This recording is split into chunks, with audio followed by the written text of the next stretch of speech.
Hello! Welcome to the Wine with Jimmy channel. I'm your host, Jimmy Smith, and welcome to my wine educational channel here on the world of YouTube.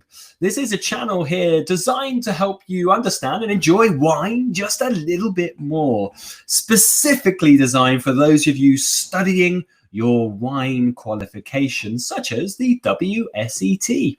Now, this little series we have here is on Beaujolais for the WSET Level 4 Diploma.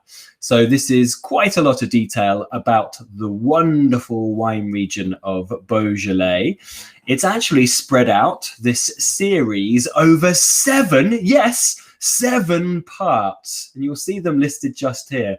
Parts 1 and 2, that's the history and introduction, plus the growing environment and grape growing, will be available as free content here on the world of YouTube.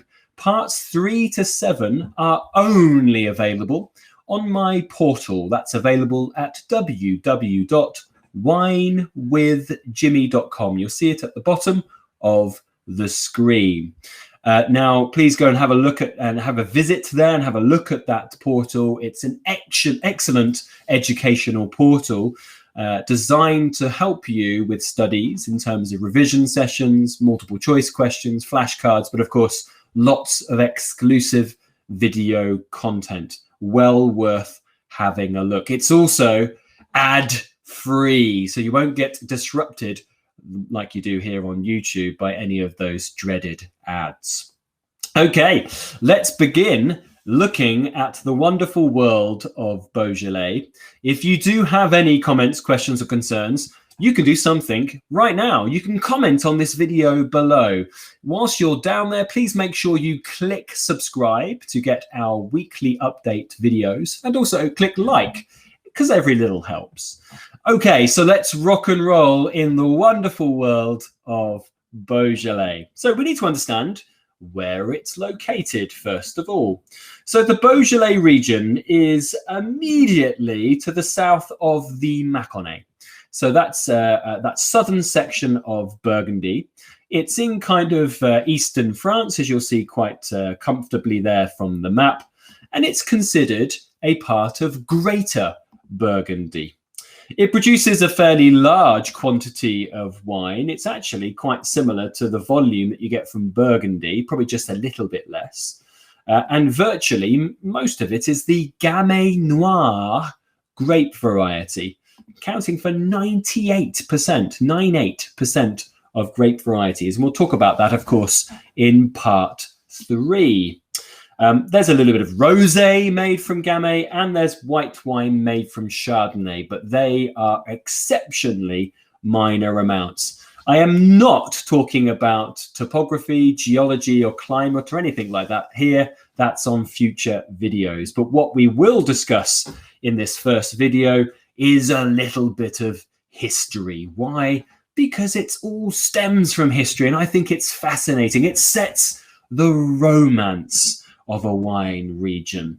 So the region of Beaujolais was probably cultivated by some Celtic tribes, but really for commercial production or larger production, it was cultivated by the Romans, and they planted vines from the mouth of the Rhone through the Rhone Valley and then up to the Saône Valley as well, the river that runs into the Rhone at Lyon. So this river then, you've got to the River Rhone, and then the Saône that runs into it, and it keeps heading north if you go along that. And of course, the Romans moving and marching northwards would start to, of course, I suppose, colonize the landscape from the Celts. And they started to, of course, cultivate the land, certainly with the vine, because we know the Romans were very keen on wine, remembering that the average Roman would drink around 3 liters of watered down wine per day. So they were real quite high consumers of the world of wine. So how do we know some of this? Well, the massif, the mountain that you see here of Mont Bruy, so our mountain of Bruy, was named after Brulius. And Brulius was a Roman army lieutenant who oversaw the region. Also, another one called Julienach in the northern part, which is one of the 10 Beaujolais crus, like Bruy, just here, was named after Julius Caesar or Kaiser, depending on what you believe. And of course, Caesar's troops were stationed all across the region. And that doesn't stop there as well. Saint-Amour, another one of the cru villages, very close to Julienach, was named after the Roman soldier who, according to legend, converted to Christianity to escape execution. Fleury, which means flower, named after a Roman general called Florissum, and then also Regnier as well. Regnier was named after a Gallo-Roman nobleman named Reginus. So you've got those connections there to the Gallo-Roman, the Gallic, the Celtic Roman times here of this area. Then just a little history around the naming of the region plus the lords of this area. So after the fall of the Roman Empire, the Western Roman Empire in 476, and let's be honest, it was really falling apart at the seams over 100 years before that, there was very much civil unrest around a lot of parts of the ex-Western Roman Empire, including the Gallic kingdoms around this area.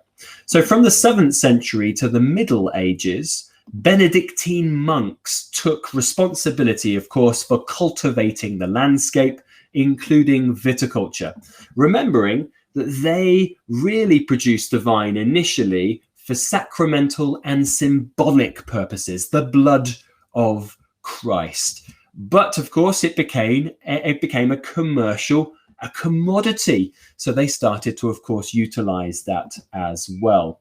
From the 10th to the 15th century, the area was ruled by countless lords of Beaujolais, as you see here.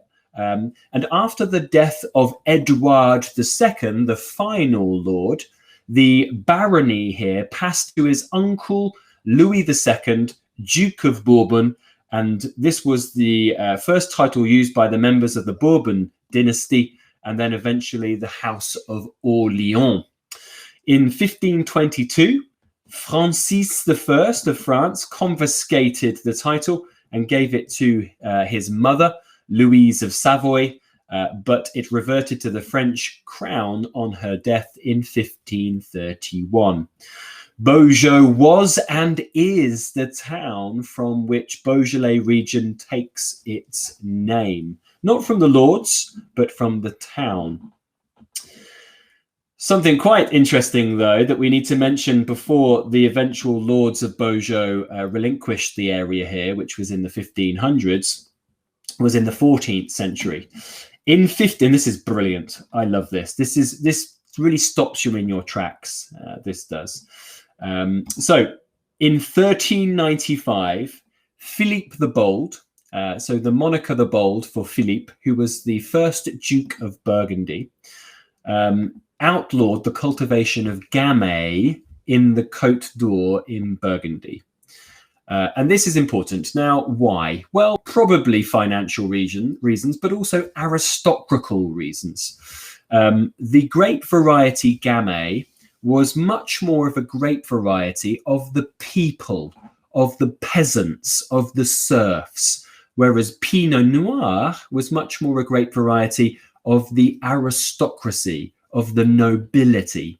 So there became a divide between Pinot Noir and Gamay that really followed and transcended the divide between really the rich and poor of France, the nobility, the crown, the aristocracy, and then the common populace.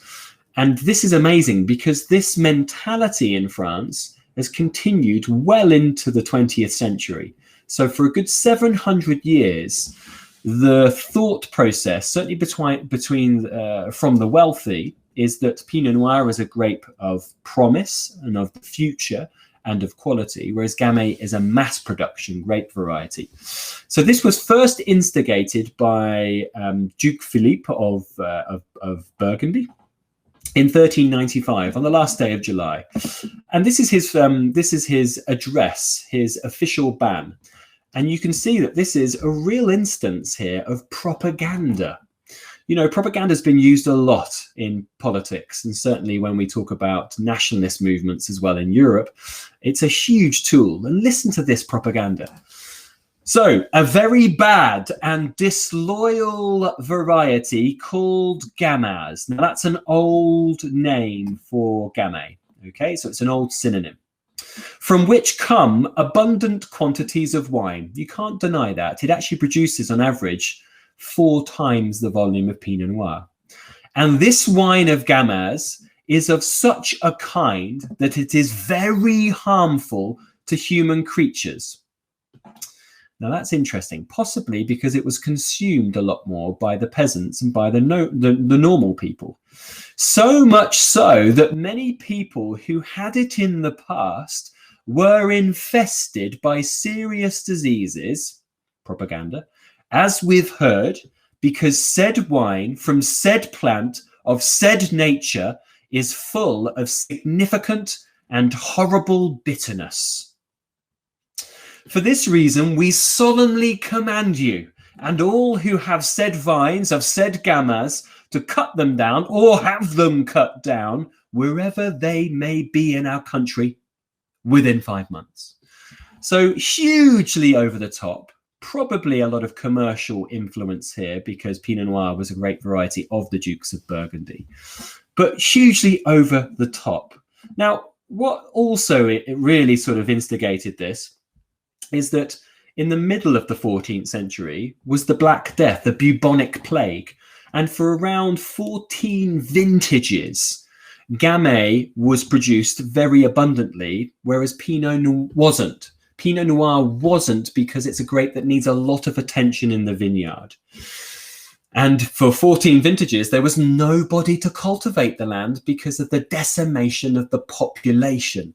So Pinot Noir really withered away, whereas Gamay abundantly was produced. Another reason why the Dukes of Burgundy were not fond of it, because it was just everywhere. And in fact, in 1855, 87% of the production of the Côte d'Or in Burgundy was Gamay in 1855. So no matter that this was issued at the end of the 14th century, this decree, this edict, this ban didn't really work. And that's because Gamay is an easy cultivar in comparison to Pinot Noir. Thought it's just fascinating. I love this address. I think it's so over the top propaganda. Anyway, into more modern times. In 1951, an important moment in time happened because the Union Interprofessionnelle de Vin de Beaujolais, the UIVB, formally set the date of November the 15th for the release of Beaujolais wines made en primeur. And this hallmarks really the official launch of Beaujolais Nouveau tradition, new Beaujolais tradition. It wasn't until 1985 that they switched from the 15th of November to the third Thursday of November. And that's initiated by the INAO. That now is the Beaujolais Nouveau Day, which is celebrated all around the world when wine on the Thursday morning, 12:01, can be opened and can be consumed, can be sold and consumed. So this is Wednesday evening going into, of course, Thursday morning. And also, now, of course, Beaujolais has really, since 1951, has really marketed itself off the success of this huge, popular, early released Beaujolais, which we'll talk about in future sessions on this mini-series. And Beaujolais has become only really known for that. So much so that other, maybe higher quality, terroir-driven styles in Beaujolais have become really tarnished by the larger production of new Beaujolais. And it really spurned a movement in Beaujolais, which we'll talk about from this slide. So in the 1980s, a group of winemakers really rejected the contemporary thinking about farming.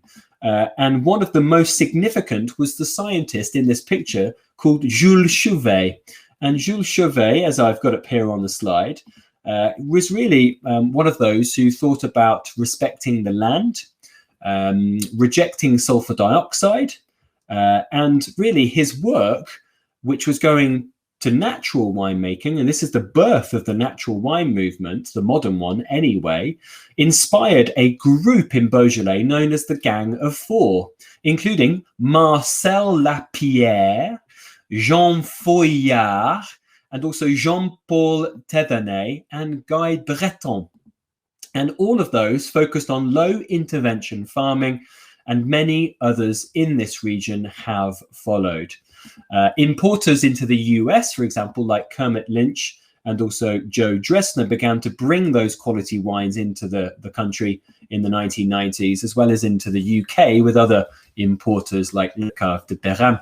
And we have a wonderful amount of real natural, biodynamic, organic, but also terroir-driven cru wines that come from Beaujolais today. It's a really exciting place to get stuck into, certainly because Burgundy has become too expensive. Okay, so that's really going to be the history I'm going to talk about. I've gone into so much more detail than it's discussed in your text for the diploma. That's because I like to give you more information, more flair. Next part, which is also free on YouTube, is the growing environment and grape growing. So please do join me for that video.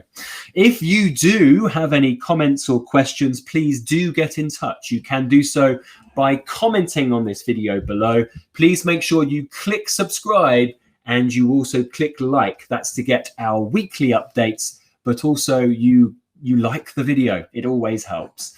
If you do want to get in touch via social media, you'll see the bottom of every slide.